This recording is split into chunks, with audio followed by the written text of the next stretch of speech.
Hello, my friends. Welcome back to Mrs. English Podcast, the perfect place for beginner English learners to grow their vocabulary, improve their listening skills, and find daily inspiration. I'm your host, Lily. Let me start this short episode with a simple question. If you had to choose only one, would you rather study English from a textbook or live inside the English language every day?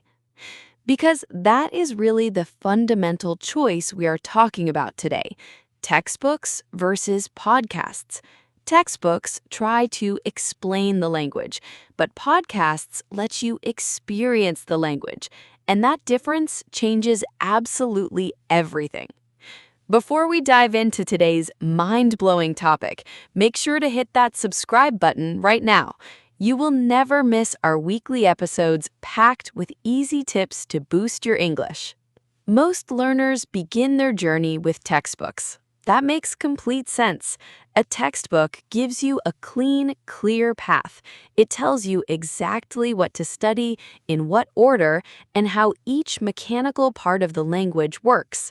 There is a great feeling of safety in that structure. You feel like you are making massive progress because you can visually track the pages, the units, and the completed exercises. But there is something vital that textbooks simply cannot give you. They cannot give you the feeling of real language. Clean language versus messy reality. When you read a textbook, everything is perfectly clean. Sentences are structurally complete, grammar is flawless, and conversations are totally controlled. Nothing is messy, nothing is unclear, and nothing is fast. But real-world English is not like that at all. Real English is full of interruptions, hesitations, and raw emotions. People do not speak in perfect sentences. They stop, they restart, they completely change direction mid-sentence. They say less, and sometimes they say more. They use tone, rhythm, and stress to communicate deep meaning, not just isolated words. This is exactly where podcasts become incredibly powerful. When you listen to a podcast, you're not studying English in a sterile, controlled environment. You're entering the language as it actually exists in the real world. You hear how live ideas are connected, how thoughts naturally develop, and how meaning fluidly flows over time.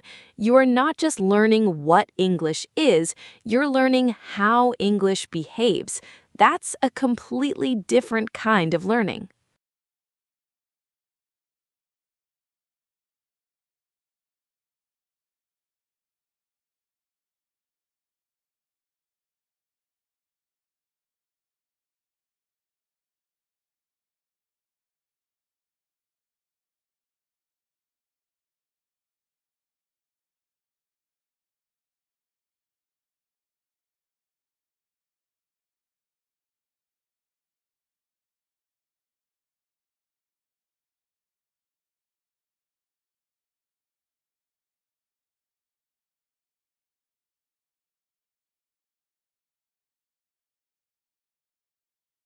The more input you give your brain, the easier speaking becomes later.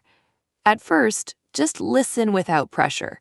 You don't have to understand every word. Even if you understand 50%, that is okay. With time, your brain will understand more, and soon words and phrases will start to come out of your mouth without thinking too much. Section 4. Why repetition is magic. All right, now we come to one of the most powerful tools for improving conversation: repetition. Yes, repetition. Repetition means hearing the same words again and again. It means reading the same text again and again. It means saying the same sentences again and again. Many learners think repetition is boring or useless, but in fact, repetition is how your brain becomes strong in a language. Here is why.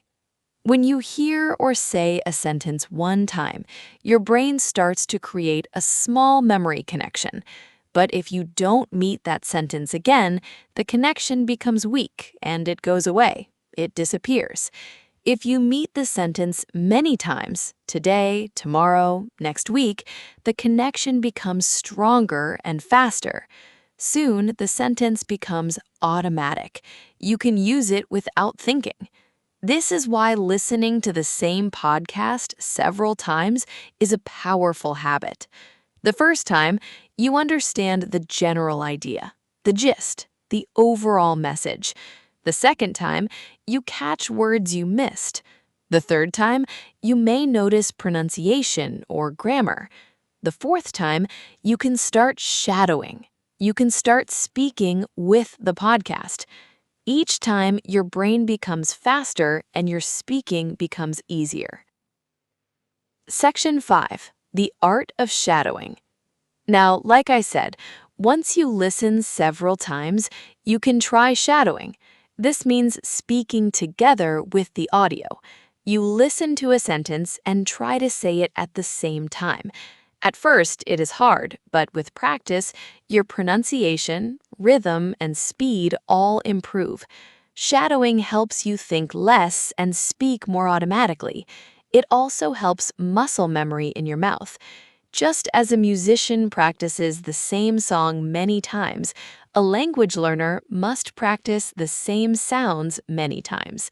Shadowing is one of the best ways to do this. Section 6. Consistency over intensity. Speaking English is like building muscles. If you go to the gym one time a month, you will not become strong. But if you go a little every day, you become stronger. The same is true with conversation. Make English part of your daily life. Listen to a podcast every morning. Speak to yourself in English while you cook or walk. Repeat useful phrases out loud while you shower. Watch a short video and describe what you saw in simple English. The key is not the number of hours. The key is consistency. 15 minutes every day is better than 2 hours once a week. Your brain learns better with small, regular practice. Now, fluency is not about speaking fast. Fluency means speaking naturally. It means speaking clearly, without long pauses. You don't need to speak like a native. You just need to speak in a way that people understand and enjoy. Here is how fluency grows. At first, you translate in your head. This is slow. Then, with practice, you start to remember whole phrases. You stop thinking about grammar and start thinking about meaning. Your brain becomes faster and more automatic. Finally, conversation becomes natural. You speak and respond without planning every word. This process takes time, but it always works. If you give your brain enough input, repetition, and daily speaking, you will become fluent. The human element. Finally, there is something deeply human and emotional that a textbook simply cannot provide. When you listen to a podcast, you are interacting with a real voice, a unique personality, and a genuine way of thinking. You are actively following real ideas, stories, and opinions. This does not mean textbooks are completely useless. They absolutely have a role to play. They can help clarify confusion, explain an abstract structure, and give you a basic foundation, but they should never be your primary tool. Podcasts move you directly into real-world application. They train your ear, your rhythm, and your native intuition. They train you to think less and respond more. And in the end, that is exactly what fluency is. Not perfect grammar, not advanced vocabulary, but the fluid ability to stay in the language and move naturally with it.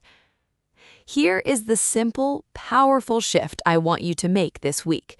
Do not replace your textbooks completely, but reduce their importance and massively increase your exposure to real spoken English. Listen more, shadow more, and focus on staying with the flow of the conversation, even if you don't understand every single word. Thank you so much for listening to another episode of Mrs. English Podcast. If this episode made you think differently about how you train your mind, then you are already moving in the right direction. I'm your host, Lily. Until next time, keep listening, keep practicing, and keep believing in yourself. Bye for now.